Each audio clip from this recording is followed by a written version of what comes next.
Hi, I'm Nova Bhattacharya, Artistic Director of Nova Dance, and I'm thrilled to join you today to announce the 2023 Dance Collection Danse Hall of Fame inductees.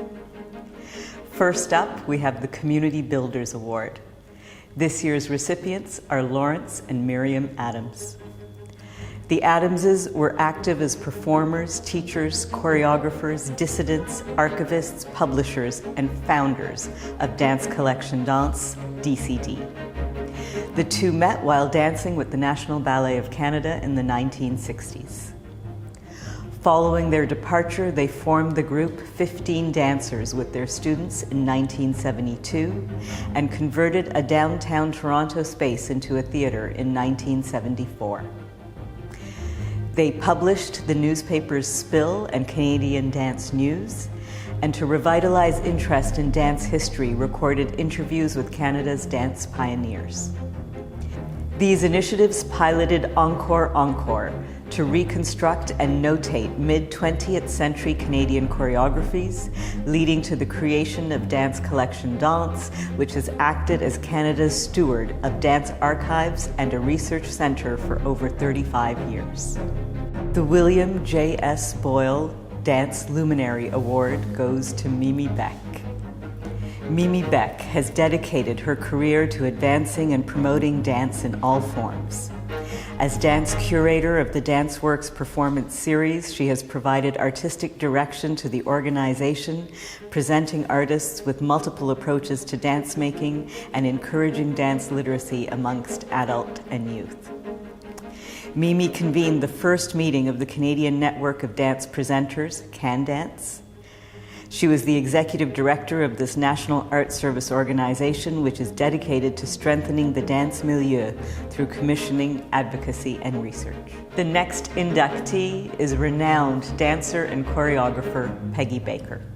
Peggy Baker has been a vivid presence in contemporary dance for 5 decades, performing internationally, including her tenure with the Lar Lubavitch Company in New York. Peggy was a founding member and artistic director of Dance Makers in its early days in Toronto. She established Peggy Baker Dance Projects in 1990. For the first 20 years, she dedicated herself to solo performance, winning accolades for her collaborative partnerships with extraordinary choreographers, directors, musicians, and designers. Peggy continues to mentor a new generation of artists as artist-in-residence of Canada's National Ballet School. Montreal's Zab Mabungu is our next recipient. Zab is the artistic director of Compagnie Danse Nyata Nyata, a Montreal-based contemporary dance company founded in 1987. Her company's artistic vocation encompasses creation, research, and teaching. Zab learned her craft in childhood through contact with traditional dance and music groups in Congo-Brazzaville in the heady days of post-independence cultural effervescence. A philosopher and author, Zab continues to expand her knowledge of Africa's musical forms and dances. This year's Trailblazers are Grace Tinning, who led a dance group in Regina in the 1930s, focused on expressive movement and eurythmics, embracing the foundations of movement developed by the forerunners of modern dance such as Isadora Duncan. She was also one of the first movement instructors at the Banff School of Fine Arts, teaching in the mid-1930s.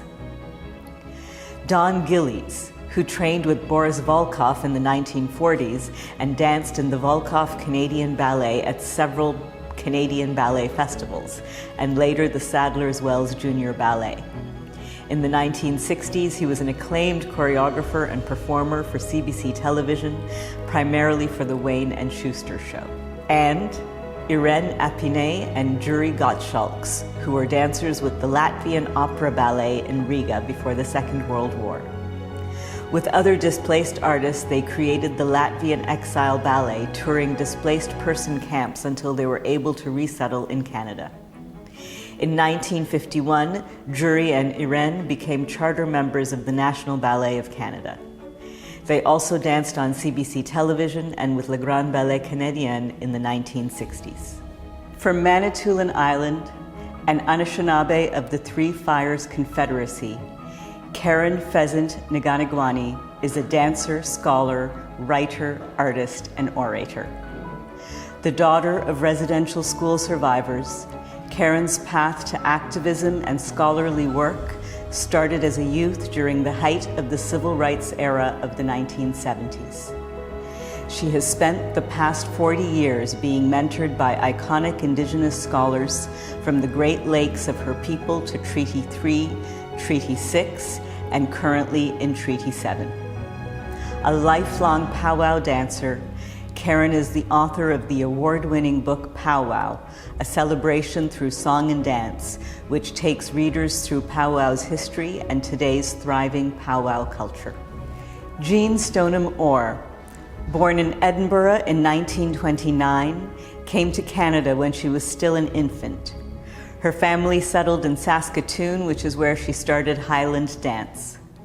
Jean was Canada's first Giselle, performing the role for the Ottawa Ballet Company in 1948. She danced with the Royal Winnipeg Ballet from 1951 to 1954. Jean moved to Vancouver in 1971, where she became heavily involved in the Vancouver Ballet Society and is co-founder of Ballet BC. In her 90s, Jean is still active as a volunteer in Vancouver's dance scene. Our next inductee is one of Canada's most accomplished and acclaimed male dancers. Rex Harrington brought limitless energy, style, and showmanship to the vast range of characterizations he created during his 20 years as a dancer with the National Ballet of Canada. A much sought-after dancer internationally, he performed with Teatro alla Scala, San Francisco Ballet, and Stuttgart Ballet. Renowned for his incomparable partnering skills, Rex danced with legendary international partners. In 2006, he was appointed Artist in Residence with the National Ballet of Canada. Finally, groundbreaking artist Eduard Locke, who received international acclaim for his risky, virtuosic movement vocabulary. He began his choreographic career at the age of 20 and founded La La La Human Steps in 1980. Locke has created works for some of the world's leading dance companies. In addition, he co-conceived and was the artistic director for David Bowie's Sound and Vision World Tour. His award-winning film adaptation of Amelia had its American premiere at the 2004 Tribeca Film Festival. He continues to be a visionary in dance and film work. Please join us on Sunday, November 5th at the Palais Royal in Toronto to celebrate these commanding artists. If you can't be there in person, there will be a live stream.